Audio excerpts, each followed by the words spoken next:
Bonjour maître.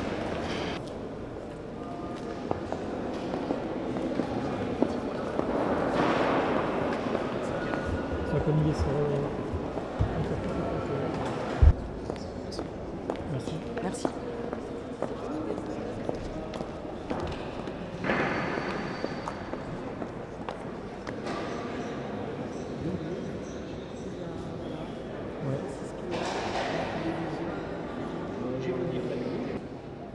Manifestement inconcevable, vous savez pas quelque chose. Bonjour.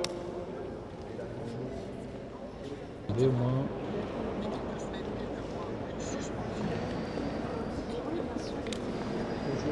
Je m'habille. C'est pas Martin, tu vois. Martin.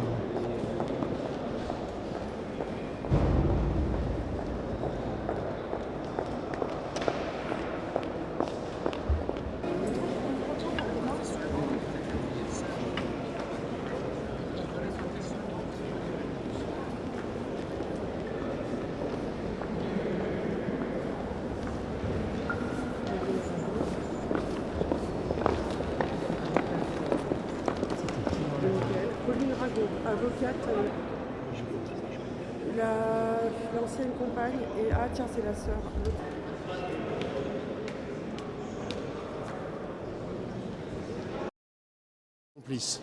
La cour d'assises de première instance a qualifié les vidéos de Sefrioui et Chnina de fatwa numérique. C'est une décision historique et nous comptons bien sur la cour d'assises antiterroriste d'appel pour confirmer cette décision.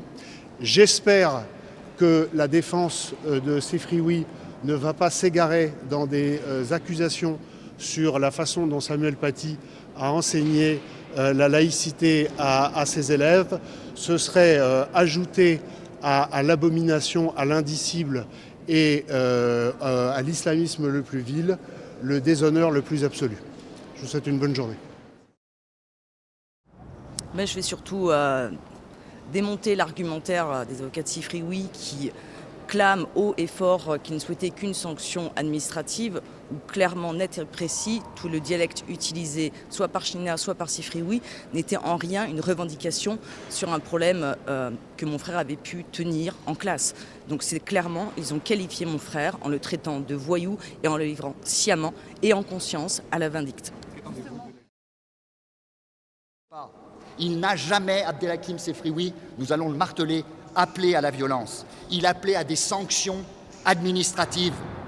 C'est-à-dire soit que Samuel Paty soit exclu de l'éducation nationale, pas forcément définitivement, mais quelques semaines ou quelques mois, une suspension qui aurait apaisé les esprits des familles et qui aurait permis un temps de réflexion à Samuel Paty pour qu'il prenne conscience des fautes qu'il a commises.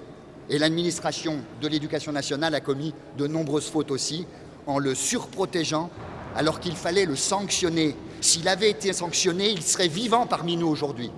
Voilà le sens de ce que va exprimer la défense avant de démontrer qu'il n'y a pas de lien causal entre ce qu'il a fait, la vidéo que le terroriste n'a jamais vue, et puis le drame, l'assassinat. Nous voulons repartir avec des condamnations, avec les mêmes qualifications qu'en première instance, puisqu'il y a eu un grand débat là-dessus. La famille est déterminée pour que justice soit faite, pour que tout cet engrenage soit jugé, que chaque responsabilité soit condamnée. On entend la défense de M. Sefrioui.